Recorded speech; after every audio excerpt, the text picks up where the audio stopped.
അഖില ഭാരത ഹിന്ദു മഹാസഭ LDFന് പിന്തുണ പ്രഖ്യാപിച്ചതും CPM polit bureau അംഗം A. വിജയരാഘവനെ കണ്ടതും വിവാദത്തിൽ.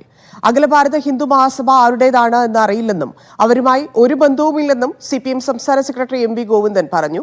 തെരഞ്ഞെടുപ്പ് കമ്മിറ്റി ഓഫീസിൽ പലരും വരുമെന്നായിരുന്നു A. വിജയരാഘവന്റെ പ്രതികരണം. ഇന്നലെ നിലമ്പൂർ പ്രസ് ക്ലബ്ബിൽ നടത്തിയ വാർത്താ സമ്മേളനത്തിലൂടെയാണ് അഖില ഭാരത ഹിന്ദു മഹാസഭ LDFന് പിന്തുണ പ്രഖ്യാപിച്ചത്.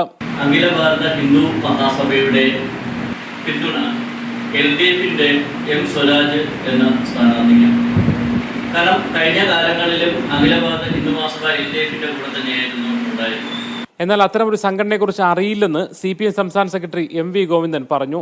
പിന്നെ എന്തോ ആരോ പറഞ്ഞിട്ട് ഒരു ഹിന്ദു മുന്നണിയായിട്ട് ഇവിടെ അത് നിങ്ങൾ ചോദിക്കായിരുന്നേ, അത് ആരാന്ന് പറഞ്ഞാൽ മതി. ആരാന്ന് എനിക്കറിയില്ല.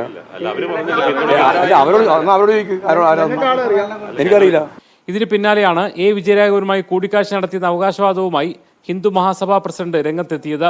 സഖാവും അതുപോലെ തന്നെ ഗോവിന്ദ മാഷും എല്ലാ പേരുമായിട്ടും നേരത്തെ തന്നെ തീരുമാനം എടുത്തിട്ടുള്ള തന്നെയായിരുന്നു. സംസാരിച്ച് ഞങ്ങൾ കഴിഞ്ഞ കാലം മുതലേ അത് പിന്തുടർന്ന് വന്നത് തന്നെയാണ്. അത് ഇപ്പോഴും പിന്തുടർന്നുകൊണ്ടിരിക്കുന്നു. കൂടിക്കാഴ്ച നിഷേധിക്കാതെയായിരുന്നു A. വിജയരാഘവന്റെ പ്രതികരണം. ഓഫീസിൽ വരുന്ന ആൾക്കാരെ നമ്മൾ പുറത്തിറക്കി വിടാൻ പറ്റില്ല.